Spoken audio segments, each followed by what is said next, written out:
La sangre no brota, se arrastra, espesa, oscura, pegajosa como el aceite quemado, se desliza por las paredes encaladas del sótano mientras el humo de la pólvora forma nubes que no se disipan. 11 cuerpos, 300 años de dinastía, 17 minutos de caos absoluto. Y en algún lugar entre el primer disparo y el último bayonetazo, la idea misma de Rusia como imperio deja de existir. No con gloria, no con pompa, sino con el sonido sordo de culatas de rifle aplastando cráneos, porque las balas simplemente no fueron suficientes. Es la madrugada del 17 de julio de 1918. Yekaterinburgo, una ciudad industrial en los Urales donde el invierno muerde hasta los huesos y el verano apenas susurra. En una casa requisada, de paredes gruesas y ventanas selladas, 11 personas despiertan por última vez. No lo saben todavía, pero sus cuerpos ya pertenecen a la historia. Sus nombres se convertirán en fantasmas, y la mentira que los bolcheviques tejieron alrededor de esta noche durará más que el régimen que la ordenó. Cómo se destruye una familia imperial, cómo se borra 300 años de linaje en menos tiempo del que toma hervir agua. La respuesta no está en la brutalidad del acto, está en la meticulosa planificación que lo precedió, porque esta ejecución no fue improvisada, fue arquitectura política, fue el cierre quirúrgico de una herida que Rusia no podía permitirse dejar abierta.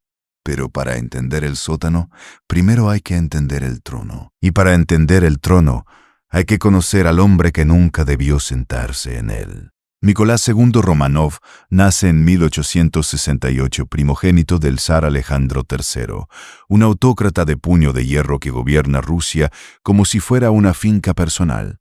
Alejandro cree en la represión, en la censura, en la rusificación forzada de todos los pueblos del imperio.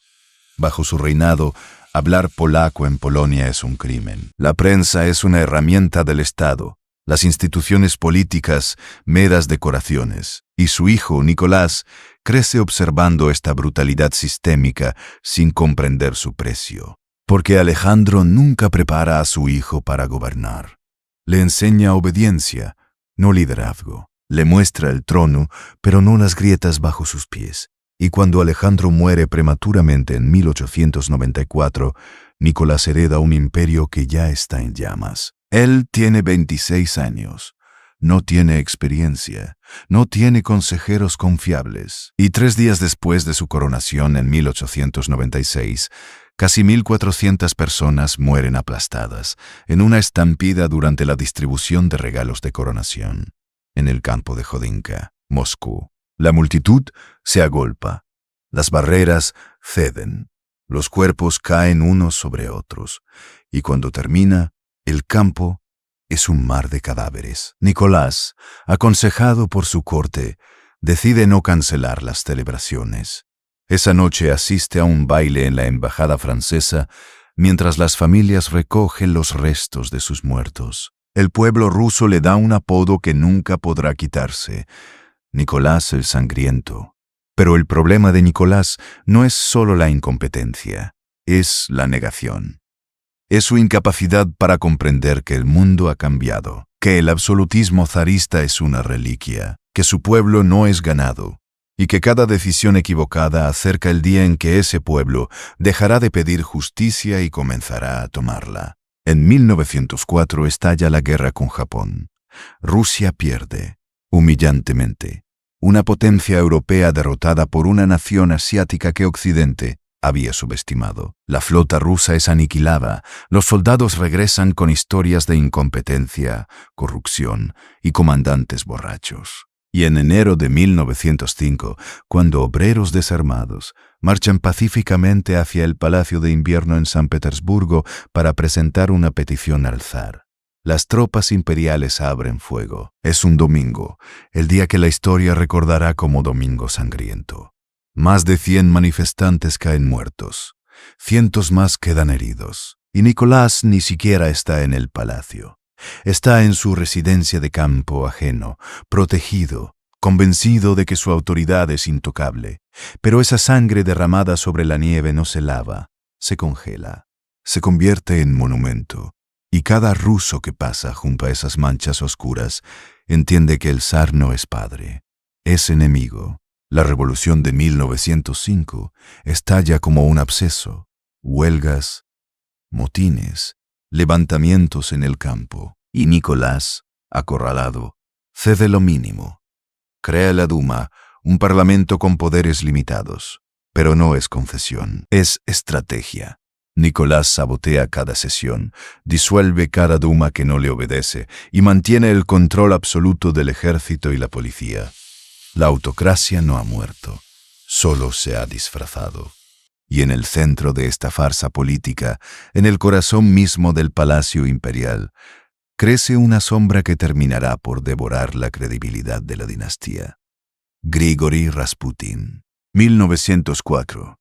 La zarina Alexandra da a luz a su quinto hijo, un varón, el heredero que Nicolás necesita. Se llama Alexei Nikolayevich. Pero hay un problema, el niño sangra. No como sangran los niños normales cuando se caen. Sangra sin parar. Un corte pequeño se convierte en hemorragia. Un golpe leve hincha sus articulaciones, hasta convertirlas en globos de agonía. Alexei tiene hemofilia, una enfermedad hereditaria que su madre, nieta de la reina Victoria de Inglaterra, le ha transmitido sin saberlo. La familia lo oculta, porque un heredero enfermo es un heredero vulnerable. Y en el brutal juego de las dinastías europeas, la vulnerabilidad es sentencia de muerte. Alexandra, desesperada, busca ayuda en todos lados: médicos, curanderos, místicos. Y finalmente, en 1905, conoce a Rasputín. Rasputín es un monje errante de Siberia. Sucio, grosero, magnético. Tiene ojos que parecen atravesar almas y una reputación de santidad manchada por rumores de orgías y borracheras. Pero cuando Alexandra lo llama al lecho de Alexei durante una crisis hemorrágica, algo ocurre. El niño deja de sangrar. Hipnosis, sugestión, milagro, nadie lo sabe. Pero Alexandra cree, y esa creencia le entrega el poder. Rasputín se convierte en consejero, en confidente, en la voz que Alexandra escucha por encima de ministros, generales y diplomáticos, y el pueblo ruso, que no sabe nada de la hemofilia de Alexei, solo ve a un campesino borracho manipulando a la zarina. Los rumores se multiplican, que Rasputín y Alexandra son amantes, que él controla al zar, que la dinastía está podrida desde dentro, y cada rumor es un clavo más en el ataúd de los Romanov. Luego llega 1914, y con él la guerra que destruirá 4 imperios. La Primera Guerra Mundial no es un conflicto, es un matadero industrial, y Rusia entra en él sin estar preparada, sin suficientes rifles, sin suficiente comida, sin un plan coherente. Nicolás, en un acto de arrogancia suicida, decide asumir personalmente el mando del ejército en 1915. Deja la capital, deja el gobierno en manos de Alexandra y, por extensión, de Rasputín, y se va al frente, donde sus decisiones tácticas resultan desastrosas. Los soldados rusos avanzan hacia las ametralladoras alemanas sin apoyo artillero. Mueren por decenas de miles. Los heridos son abandonados en hospitales sin morfina. Los trenes de suministros nunca llegan. Y en las trincheras, los hombres comienzan a preguntarse por qué están muriendo. No por Rusia, por el capricho de un zar incompetente y su esposa alemana. Porque Alexandra es alemana, nacida como Alix de Hesse, nieta de la reina Victoria. Y aunque renunció a su nacionalidad al casarse, el pueblo ruso nunca lo olvida. La llaman la zarina alemana. Circulan panfletos acusándola de ser espía, de sabotear la guerra desde dentro, de enviar secretos a Berlín. Nada de esto es cierto. Pero en tiempos de guerra, la verdad es irrelevante. Lo que importa es el miedo. Y el miedo necesita un rostro. En diciembre de 1916, un grupo de nobles decide que ese rostro debe desaparecer. Invitan a Rasputín a una cena. Le sirven vino envenenado, pasteles envenenados. Rasputín come, bebe y no muere. Desesperados, Le disparan. 2 veces. Rasputín cae. Pero cuando se acercan a revisar el cuerpo, Rasputín se levanta y trata de escapar. Le disparan de nuevo, lo golpean, lo atan, lo arrojan al río Neva, y cuando finalmente sacan su cadáver días después, descubren que murió ahogado, porque después de todo eso seguía vivo. Su muerte no salva nada, solo acelera el colapso. En febrero de 1917, San Petersburgo, ahora llamada Petrogrado, estalla, no por ideología, por hambre.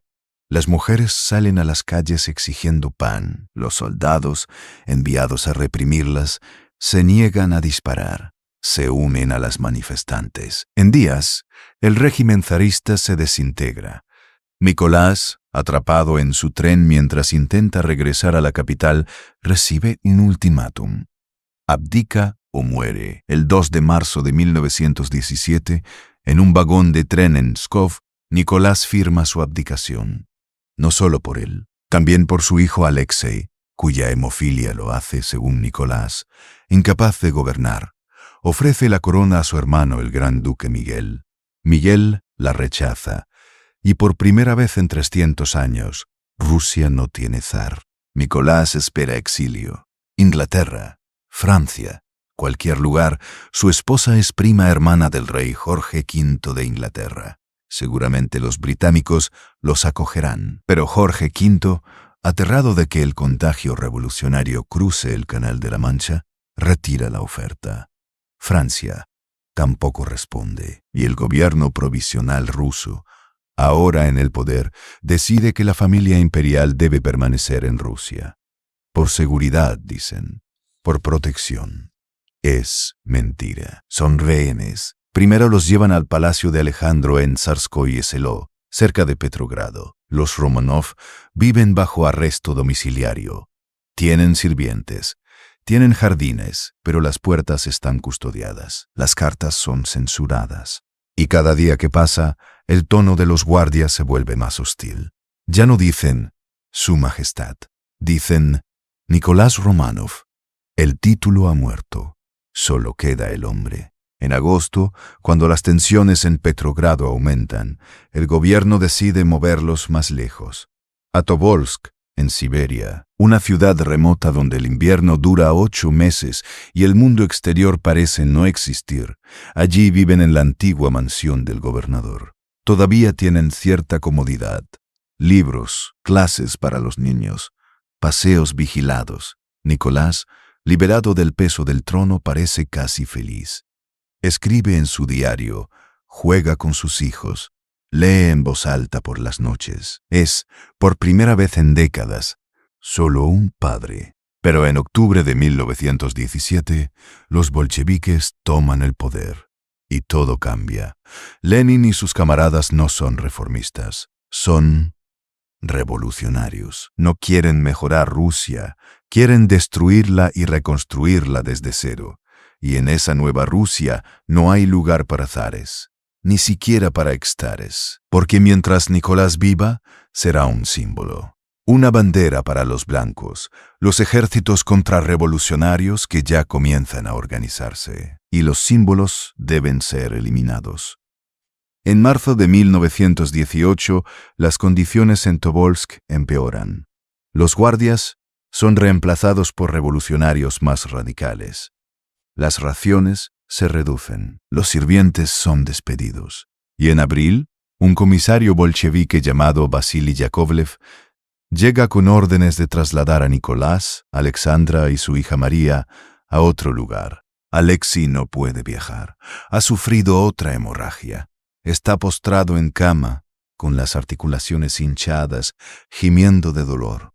Las otras hijas, Olga, Tatiana y Anastasia, se quedan con él. La familia se despide sin saber si volverán a verse. Y mientras el tren parte hacia el oeste, Alexandra mira por la ventana con los ojos secos, porque ya no quedan lágrimas, solo certeza. El destino es Yekaterinburgo. Una ciudad industrial en los Urales controlada por el Soviet Regional de los Urales, uno de los grupos bolcheviques más radicales. Allí, Nicolás, Alexandra y María son llevados a una casa requisada. Perteneció a un ingeniero llamado Nikolai Ipatiev, pero los bolcheviques la renombran.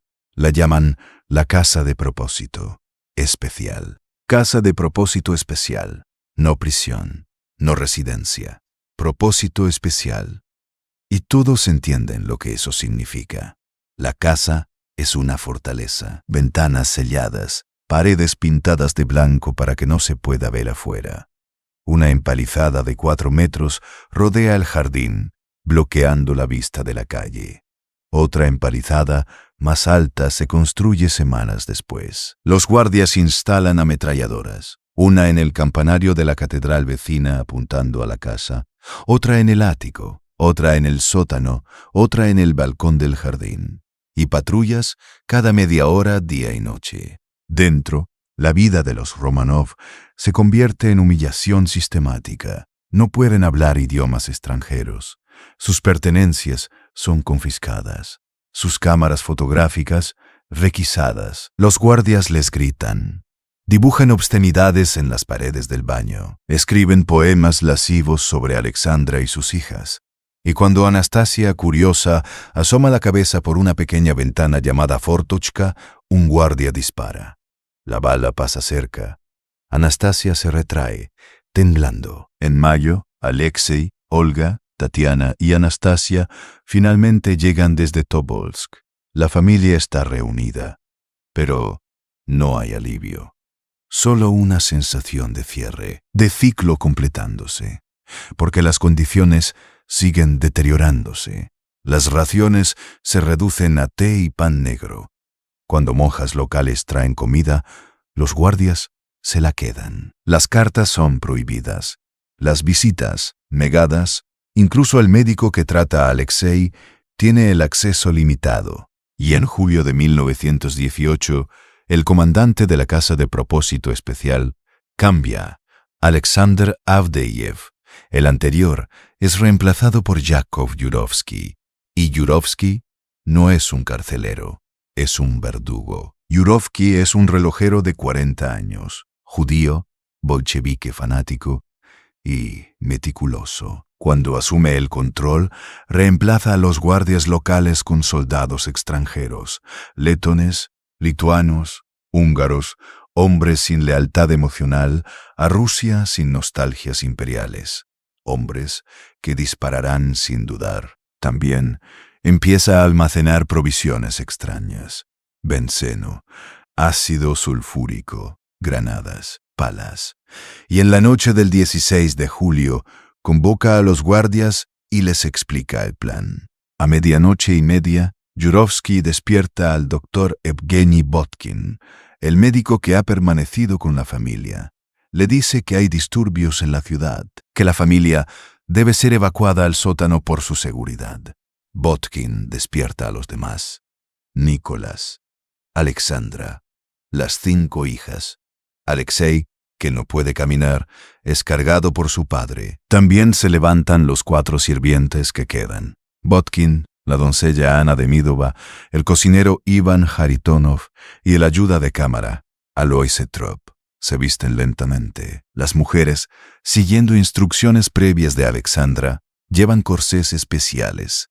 Dentro de la tela han cosido joyas, diamantes, perlas, oro, iconos religiosos. Y también, cosido en el corpiño de Alexandra, hay un cinturón de joyería que pesa más de 1 kilo. Porque todavía creen en el rescate, todavía esperan. Y las joyas son su pasaporte al futuro. Bajan las escaleras, cruzan el patio interior, entran al sótano. Es una habitación pequeña de unos 5 metros por 6, paredes encaladas, una ventana sellada con rejas y nada más. Nicolás pregunta si pueden tener sillas. Yurovsky ordena traer 2, una para Alexandra, otra para Alexei.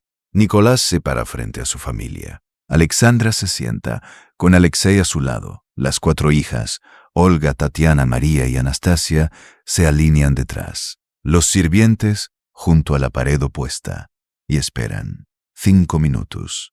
10. Nicolás fuma un cigarrillo. Alexandra ajusta su pañuelo. Las niñas murmuran entre ellas, nadie sabe qué está pasando, pero todos sienten el peso en el aire, como antes de una tormenta. Entonces Yurovsky regresa, abre la puerta. Detrás de él entran 11 hombres armados, revólveres, pistolas, y Yurovsky, con voz calmada, dice: Nikolai Alexandrovich, sus parientes han intentado salvarlo, han fracasado. El Soviet de los Urales ha decidido ejecutarlo. Nicolás se vuelve, abre la boca, y Yurovsky dispara. La bala impacta en el pecho de Nicolás, él cae. Y entonces el sótano se convierte en infierno. Los 11 guardias abren fuego al mismo tiempo. El ruido es ensordecedor. Las balas rebotan en las paredes, en el techo. El humo de la pólvora llena la habitación, haciendo imposible ver. Los gritos se mezclan con el estruendo, y en el caos algo sale mal. Porque las mujeres no mueren. Las balas impactan sus cuerpos y rebotan, o perforan la ropa pero no la carne. Los guardias no entienden, disparan de nuevo, y las mujeres siguen moviéndose, gritando, arrastrándose por el suelo. Es como si fueran invulnerables, como si Dios mismo las protegiera. Pero no es Dios, son los diamantes. Las joyas cosidas en sus corsés actúan como armadura improvisada. Las balas pierden velocidad al impactar las piedras. Y las mujeres, aunque heridas, no caen. Entonces los guardias cambian de táctica. Bayonetas, culatas de rifle, las golpean, las apuñalan, una y otra vez. Anastasia, tirada en el suelo, grita cuando una bayoneta la atraviesa. María se arrastra hacia una pared. Cubriendo su rostro, un guardia la remata con un disparo en la cabeza a quemarropa. Alexei todavía respira. Yurovsky se acerca y le dispara 2 veces en la oreja. El niño convulsiona y finalmente se detiene. 17 minutos. Desde el primer disparo hasta el último gemido. 17 minutos para borrar 300 años de dinastía. Cuando el humo se disipa, el sótano es una carnicería. Sangre por todas partes. En las paredes, en el techo, formando charcos en el suelo. Los cuerpos están destrozados, irreconocibles, y Yurovsky, cubierto de sangre, ordena a los guardias que carguen los cadáveres en un camión. Pero el plan de Yurovsky no termina aquí, porque no basta con matar. Hay que hacer que desaparezcan, que no quede nada, ni huesos, ni ropa, ni recuerdos. Y para eso ha preparado el bosque de Koptuaki, a unos 20 kilómetros de la ciudad. Los cuerpos son llevados en camión, pero el camión se atasca en el barro. Tienen que descargar los cadáveres y arrastrarlos. En el bosque los desnudan, las joyas finalmente descubiertas son arrancadas de la ropa. Queman la ropa. Intentan quemar los cuerpos con benceno. Pero la carne humana no arde fácilmente. Entonces los mutilan. Les arrojan granadas para desfigurar los rostros. Les vierten ácido sulfúrico para disolver las características identificables. Y finalmente, cavan una fosa poco profunda y los entierran. 2 días después, el ejército blanco, las fuerzas contrarrevolucionarias, entra en Yekaterinburgo.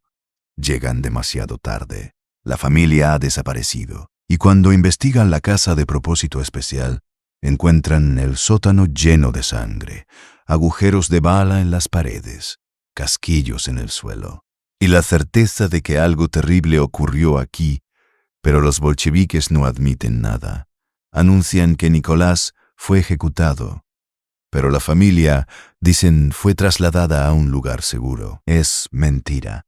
Pero es una mentira útil, porque mientras haya duda habrá esperanza, y mientras haya esperanza habrá impostores, personas que afirmarán ser Anastasia, o Alexei, o María. Y cada impostor distraerá la atención del crimen real. Y funciona. Durante décadas aparecen pretendientes. La más famosa es Anna Anderson, una mujer que en 1920 emerge en Berlín afirmando ser Anastasia. Su historia es convincente, tiene cicatrices, recuerdos fragmentados, y algunos miembros de la antigua corte imperial la reconocen, o creen reconocerla. Anderson luchará hasta su muerte en 1984 por ser aceptada, pero las pruebas de ADN, realizadas después de su muerte, confirman que no tiene ningún vínculo genético con los Romanov, porque no hubo sobrevivientes. Los 11 murieron en ese sótano, y sus cuerpos permanecieron ocultos hasta 1979, cuando un geólogo aficionado llamado Alexander Avdonin descubrió la fosa en el bosque de Koptiaki. Pero en la Unión Soviética, hablar de los Romanov sigue siendo tabú. Así que Avdonin guarda el secreto hasta 1989, cuando la Glasnost permite finalmente la transparencia. La fosa es exhumada, los restos analizados. Y en 1994, las pruebas de ADN confirman lo que la historia ya sabía.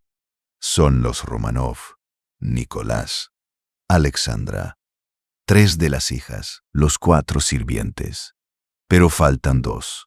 Alexei y una de las hijas, María o Anastasia, no está claro cuál. En 2007, una segunda fosa es descubierta, más pequeña, contiene 2 cuerpos, más pruebas de ADN, más confirmaciones.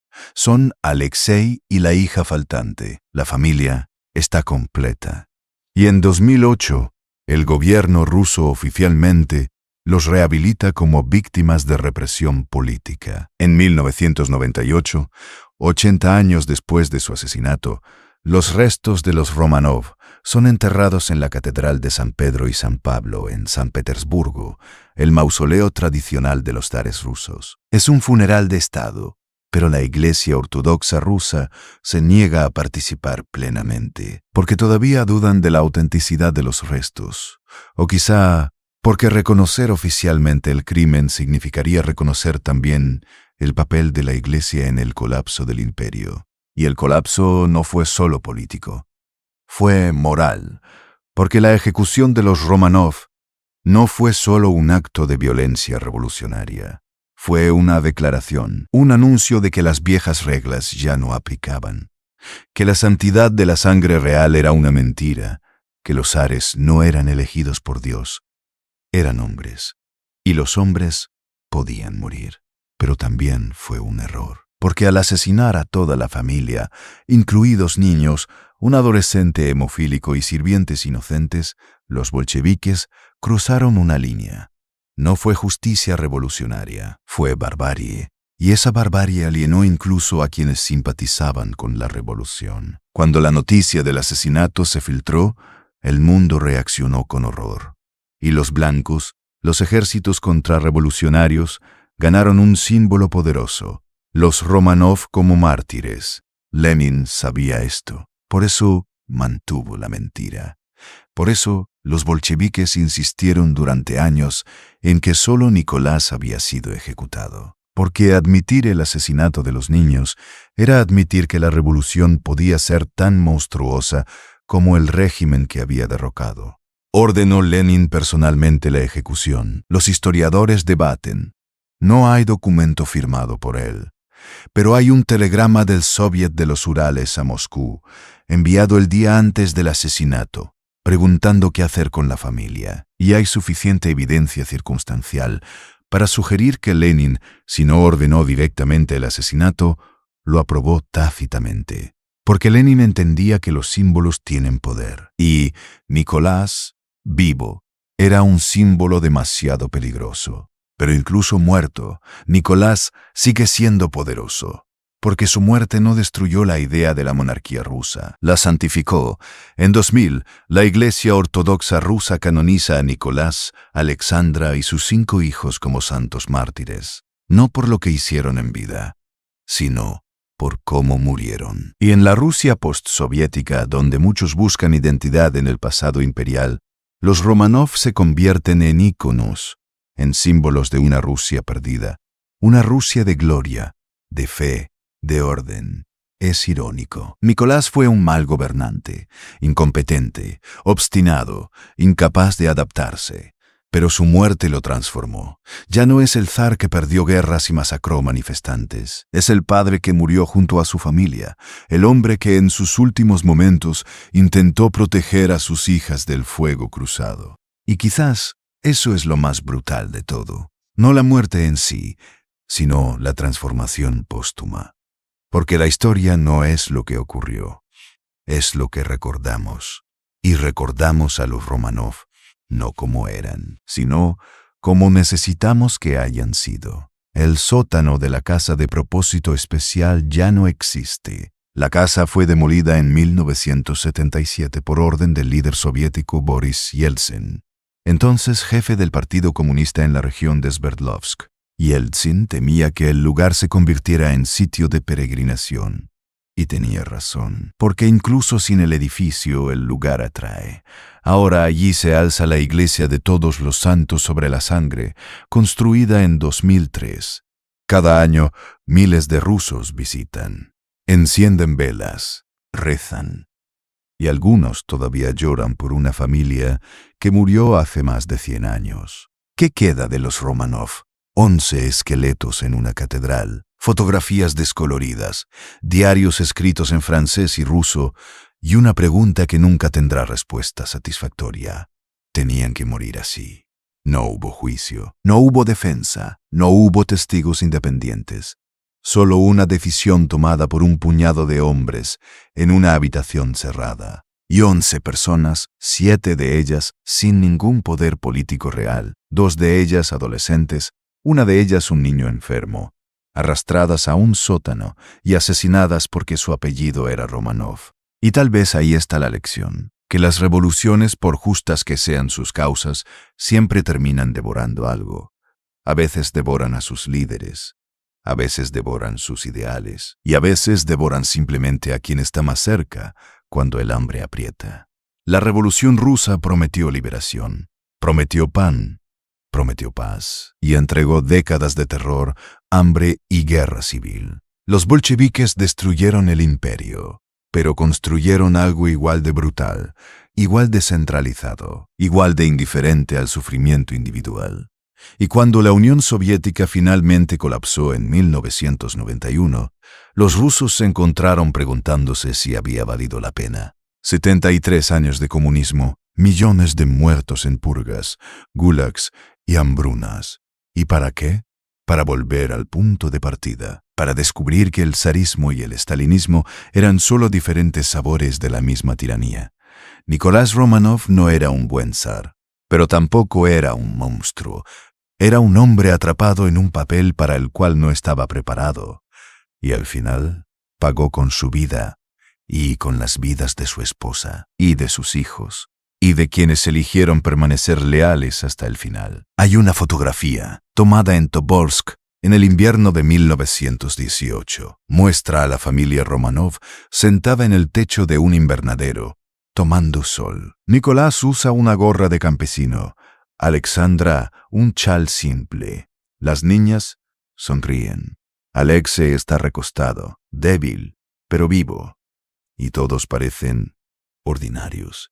No como dinastía, como familia. Y tal vez esa sea la tragedia final, que en el sótano de Yekaterinburgo no murieron emperadores, murieron personas. Personas con miedos, con esperanzas, con la absurda creencia de que quizás, contra toda lógica, alguien vendría a salvarlos. Nadie vino. Y cuando el último disparo resonó en esa habitación, oscura y llena de humo, Rusia no se liberó, solo cambió de carcelero. Los cuerpos fueron destruidos, la casa fue demolida, los documentos fueron quemados.